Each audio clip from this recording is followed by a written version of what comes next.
بسم اللہ الرحمن الرحیم. کیا ہے شرک کی تعریف کیا ہے؟ شرک کس کو کہتے ہیں یہ سمجھیے. توجہ میری طرف دیجئے، توجہ میری طرف دیجئے، تب بات آپ کی سمجھ میں آئے گی. شرک کس کو کہتے ہیں؟ شرک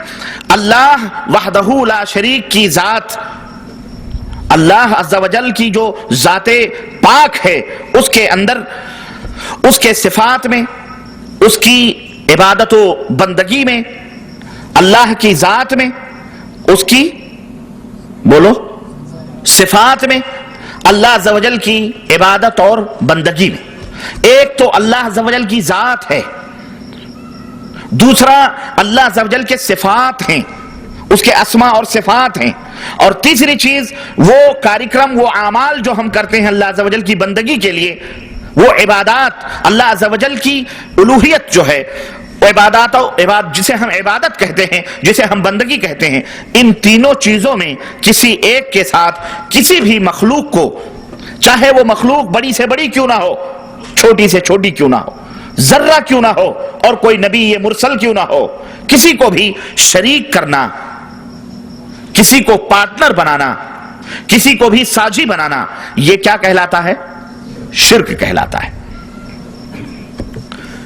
کسی بھی مخلوق میں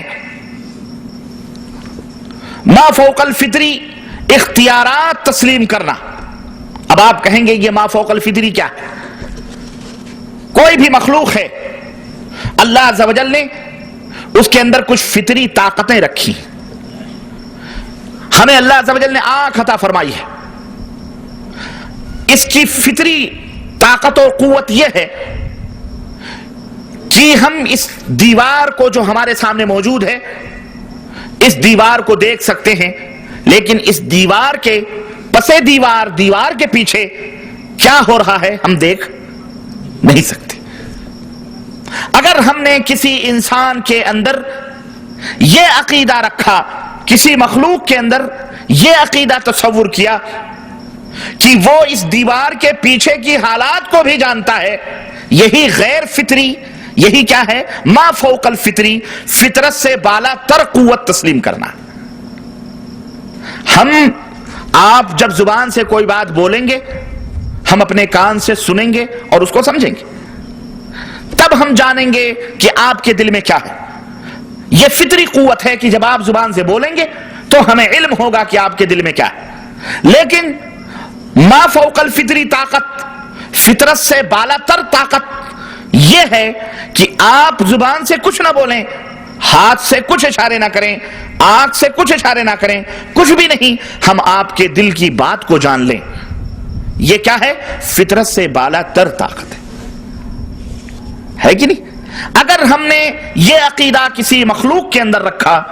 یہ عقیدہ ہم نے تسلیم کیا، تو میرے عزیز یہی شرک کہلاتا ہے. مثال کے طور پر ایک اور مثال دے کے میں سمجھاتا ہوں. اللہ عز و جل کے سوا کسی کو خالق ماننا کہ یہ پیدا کرنے کی طاقت و قوت رکھتے ہیں، اللہ عز و جل کے سوا کسی کو اپنا مالک تصور کرنا، اللہ عز و جل کے سوا کسی کو اپنا رازق ماننا، مختار کل ماننا، یہ اللہ عز و جل کی ذات میں شریک کرنا ہے. اسی طرح سے اللہ عز و جل کی شان یہ ہے، ہمارے معبود کی شان اور اس کی عظمت یہ ہے کہ وہ اپنے علم کے اعتبار سے ہر جگہ حاضر و ناظر ہے. اس کا علم، اس کی ذات تو عرش پر مستوی ہے، عرش پر بلند ہے. الرحمن علی العرش استوى، اس کی ذات عرش پر مستوی ہے، لیکن اس کا علم زمین کے تہوں میں رہنے والا ننھا منھا کیڑا اور پہاڑ کی چوٹیوں پر اگنے والے ننھے منھے پودے کو بھی گھیرے ہوئے ہے. اس کا علم، اس کی شان یہ ہے، اس کی جانکاری یہ ہے، اس کی معلومات یہ ہے کہ ہمارے دلوں میں جو دھڑکنیں ہیں، پاک پروردگار ان دھڑکنوں کو بھی سنتا ہے اور اس کو جانتا ہے. ہم کیا سوچ رہے ہیں، ہمارے دلوں میں کیا ہے، ان سب چیزوں کو اللہ تبارک و تعالی ان تمام سب چیزوں سے ہر وقت ہر چیز سے اللہ تبارک تعالیٰ واقف ہے، چاہے وہ چیز دور ہو یا نزدیک ہو، چھپی ہوئی ہو یا ظاہر ہو، آسمانوں میں ہو یا زمینوں میں ہو، پہاڑوں کی چوٹیوں پر ہو یا سمندروں کی تہوں میں رہنے والی وہ چیز ہو۔ یہ اللہ عز و جل کی شان ہے کہ وہ اپنی تمام مخلوقات سے باخبر ہے اور اس کا وہ علم رکھتا ہے۔ یہ اللہ کی شان ہے۔ اب اگر کوئی بندہ، اب اگر کوئی انسان، اب اگر کوئی شخص اٹھتے بیٹھتے اللہ کے سوا کسی غیر کا نام لے یا دور و نزدیک سے اسے پکارے تاکہ وہ اس کی مصیبت کو دور کرے، یا دشمن پر اس کا نام لے کر حملہ کرے، جیسے یا علی مشکل کشا، یا غوث، یا خواجہ غریب نواز، یا اس کے نام کا ختم پڑھے، یا اس کا تصور ذہن میں جمائے، اپنے ذہن میں اپنے پیر کا تصور جمائے، اور یہ عقیدہ رکھے کہ جس وقت میں زبان سے اپنے اس بڑے آدمی کا نام لیتا ہوں، اس شخص کو دل میں سوچتا اور تصور کرتا ہوں یا اس کی قبر کا دھیان کرتا ہوں، تو اس بڑے پیر کو یا ہمارے بزرگ کو یا ہمارے ولی کو یا ہمارے نبی کو یا ہمارے غوث کو یا ہمارے قطب کو اس کو خبر ہو جاتی ہے، میرے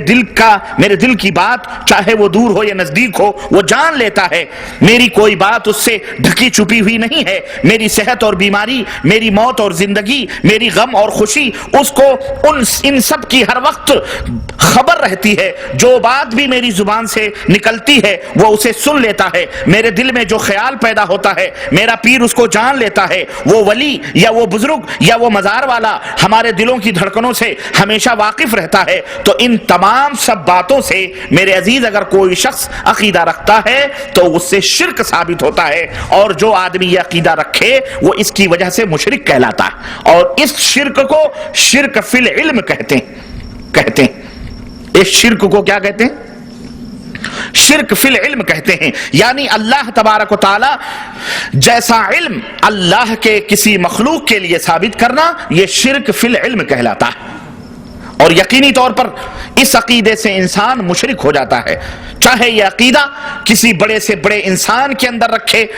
چاہے کسی فرشتے کے اندر رکھے، چاہے کسی نبی مرسل کے اندر رکھے، چاہے کسی پیر، چاہے کسی بزرگ، چاہے کسی دیوی، چاہے کوئی دیوتا، چاہے کسی جن، چاہے کسی بھوت، چاہے کسی پریت کے اندر رکھے، اور چاہے اس نیت سے رکھے کہ یہ جو طاقت و قوت ہے یہ اللہ تعالیٰ نے اسے عطا کیا ہے، اس نیت سے رکھے یا ذاتی نیت سے رکھے، دونوں طریقے سے بہرحال شرک لازم آتا ہے۔